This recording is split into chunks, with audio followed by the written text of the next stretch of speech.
हम अपने YouTube channel पर आप दोस्तों को खुशामदीद कहते हैं। एक इखलाकी और सबक आमोज़ कहानी के साथ आप दोस्तों की खिदमत में हाजिर हैं। कहानी का उन्वान है मुहाफ़िज़ कुत्ता और भेड़ों का रेवड़। जानिएगा ये इखलाकी और सबक आमोज़ कहानी आज की इस वीडियो में।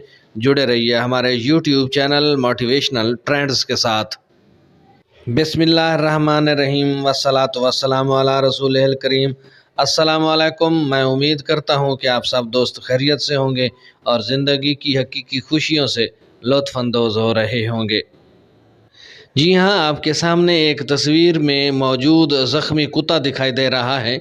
ये मुहाफ़िज़ कुत्ता वॉच डॉग अपने रेवड़ को भेड़िए से बचाता बचाता खुद ज़ख्मी हो गया है और खून में लथपथ है। तस्वीर में मौजूद भेड़ अपने मुहाफ़िज़ को तसल्ली दे रही है।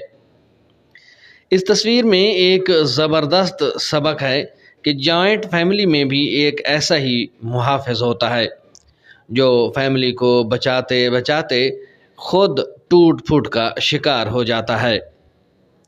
लेकिन कोई ऐसा शख्स नहीं होता जो उसे दिलासा दे। उसे कोई दिलासा देने वाला नहीं होता। उसका कोई शुक्रिया तक भी अदा नहीं करता, बल्कि सब यही कहते हैं कि ये तो आपका फ़र्ज़ है कि तूने कौन सा बड़ा काम किया है, तुम्हारी ज़िम्मेदारी है, तुम्हारा ये फ़र्ज़ था जो तूने काम किया है। ये कोई बड़ा एहसान नहीं किया तुमने हम पे। तुम अगर न होते तो तेरी जगह पर कोई और कर लेता।